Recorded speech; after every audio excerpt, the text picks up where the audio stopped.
नमस्कार सभी बच्चों को, जय हिंद जय भारत बच्चों। तो आज हम यहाँ पर लेकर आ चुके हैं आपके लिए क्लास 9 से रिलेटेड 20 मोस्ट इंपॉर्टेंट क्वेश्चन। जो बच्चों यहाँ पे देख सकते हो सारे क्वेश्चन यहाँ पे एमसीक्यू बेस पर ही है, ठीक है। और इस तरह के क्वेश्चन आपके एग्जाम में हर बार पूछे जाते हैं, इस बार भी पूछा जाएगा। तो बच्चों देखते हैं यहाँ पे सेक्शन ए में जो पहला क्वेश्चन है क्या है। देखो यहाँ पे लिखा है सबसे पहले, the decimal expansion of the number √2 is, इनमें से कौन सा होगा ये बताना है आपको कि √2 का डेसिमल क्या होगा, उस पर आपको टिक करना है, ठीक है। सेकंड देखो क्वेश्चन यहाँ पे क्या लिखा है, which of the following need a proof, ठीक है। इनमें से हमें किसको प्रूफ करने की जरूरत पड़ती है यहाँ पे, जैसे कि आप देख सकते हो थ्योरम को, एक्सोम को, डेफिनेशन को, पोस्टुलेट को, ठीक है। थर्ड क्वेश्चन देखो यहाँ पे क्या लिखा है, the diagonal AC and BD of a parallelogram ABCD intersect each other at the point O. If DAC equal 32 degree and AOB equal 70 degree, then DBC is equal to किसके होगा, ठीक है। यहाँ पे ऑप्शन दे रखे हैं 24, 86, 38 और 32, यहाँ पे सारे दे रखे हैं। आपको इसमें से बताना है कि कौन सा जो है ऑप्शन करेक्ट होगा। तो बच्चों यहाँ पे मैं आपको बता देता हूँ कि यहाँ पे मैं इस क्वेश्चन के वीडियो के साथ साथ आपको यहाँ पे सॉल्यूशन भी बताऊंगा कि इसके सॉल्यूशन क्या होंगे। सॉल्यूशन में मतलब सीधा आपको आंसर दिखाएंगे कि इसके क्या क्या आंसर हो सकते हैं। अगर आप चाहते हो कि मैं इनके आंसर को सोल्व करके बताऊं तो आपको वीडियो में कमेंट कर देना। वैसे एमसीक्यू जो हमारा होता है उसमें हमें सॉल्यूशन करने की जरूरत नहीं होती, ठीक है बच्चों। और साथ ही साथ आपसे यही रिक्वेस्ट है, प्लीज़ आप जाते जाते चैनल को सब्सक्राइब जरूर कर देना बच्चों, इतनी मेहनत हम आपके लिए करने वाले हैं। तो देख सकते हो यहाँ पे आगे बढ़ते चलो चौथे क्वेश्चन पे। यहाँ पे क्या लिखा है, in the given figure O is a centre of a circle and BOD equal 150 degree, ठीक है। यहाँ पे देखो BOD 150 दे रखा है। Then find the value of x की वैल्यू निकालनी है, ठीक है। देखो x की वैल्यू कैसे निकालेंगे ये आपको बताना होगा, ठीक है। यहाँ पे थ्योरम के बेस पे इसको हम कर लेंगे। तो यहाँ पे 4 ऑप्शन दे रखे, कौन सा ऑप्शन करेक्ट होगा आप देख सकते हो, ठीक है।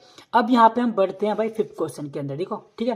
फिफ्थ क्वेश्चन देखो यहाँ पे क्या लिखा है, यहाँ पे लिखा है the side of a triangle are 35 centimetre, 54 centimetre and 61 centimetre respectively. The length of its longest altitude is, इनमें से लॉन्गेस्ट एल्टीट्यूड की लेंथ क्या होगी आपको बताना होगा, ठीक है। सिक्स क्वेश्चन देखो यहाँ पे क्या लिखा है, द प्रोडक्ट यहाँ पे दे रखा है किसका, 3√2, 4√2 एंड 12√32 इक्वल, किसके इक्वल होगा आपको ये सोल्व करके बताना। 4 ऑप्शन यहाँ पे दे रखे हैं, ठीक है। अब यहाँ पे बढ़ते हैं 7 क्वेश्चन। देखो 7 क्वेश्चन में क्या लिखा है, degree of the zero polynomial is, क्या होगा यहाँ पे जैसे ही दे सका ऑप्शन में 0, 1 या C एनी नेचुरल नंबर या नॉट डिफाइन, इनमें से कौन सा होगा आपको करेक्ट करके बताना होगा, ठीक है। अब बढ़ते हैं यहाँ पे बच्चों 8वें क्वेश्चन की तरफ।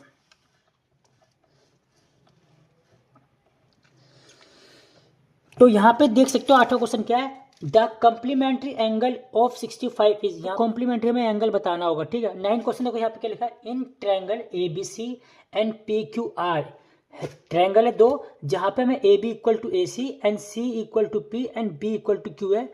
तो द 2 ट्रायंगल R क्या हो सकता है, इतनी सारी कंडीशन देने के बाद बता रखा है कि जो 2 ट्रायंगल होंगे कौन से ABC एंड PQR क्या होंगे इनमें से। जैसे यहाँ पे लिखा है आइसोसेलेस बट नॉट कॉन्ग्रुएंट, यहाँ पे आइसोसेलेस एंड कॉन्ग्रुएंट, या फिर कॉन्ग्रुएंट बट नॉट आइसोसेलेस, या फिर नीदर कॉन्ग्रुएंट और नॉर आइसोसेलेस, इनमें से कौन सा ऑप्शन सही होगा आपको बताना होगा, ठीक है।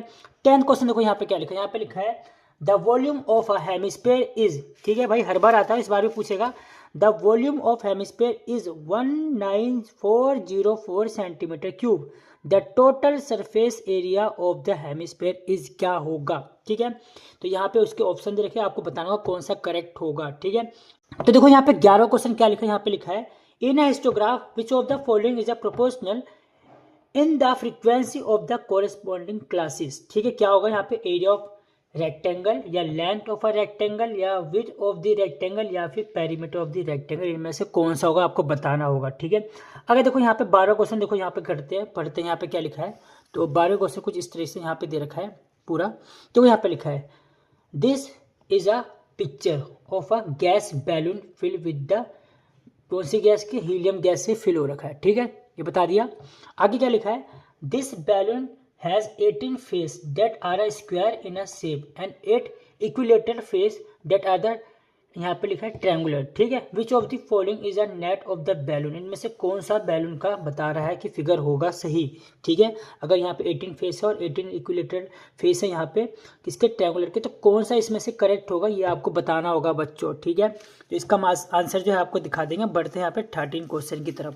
तो देखो 13 क्वेश्चन में यहाँ पे क्या लिखा है, यहाँ पे लिखा है in the given figure O is a centre of a circle. ठीक है, ओ क्या सेंटर है और ए ओ बी 50 डिग्री दे रखा है and B D C 120 degree दे रखा है। देन ओ बी सी यहाँ पे हमें निकालना होगा। ठीक है, कैसे निकालेंगे ये आपको बता देंगे, हम यहाँ पे आंसर दे देंगे। बाकी ऑप्शन यहाँ पे देख सकते हो, इनमें से कौन सा ऑप्शन सही होगा आपको बताना है। ठीक है, अब यहाँ पे बढ़ते हैं 14 क्वेश्चन को रीड करते हैं। देखो यहाँ पे क्या लिखा है, if bisector of angle A and B of a quadrilateral A B C D intersect each other at P, of B and C at Q, of C and D at R and of D and A at S, then P Q R S is क्या होगा, rectangle, rhombus, parallelogram या फिर quadrilateral whose opposite angle are supplementary. इनमें से कौन सा होगा। ठीक है, 15 क्वेश्चन को यहाँ पे क्या लिखा है, यहाँ पे लिखा है in the given figure A O B is a straight line if angle A O C. देखो यहाँ पे दे रखा है ए ओ सी,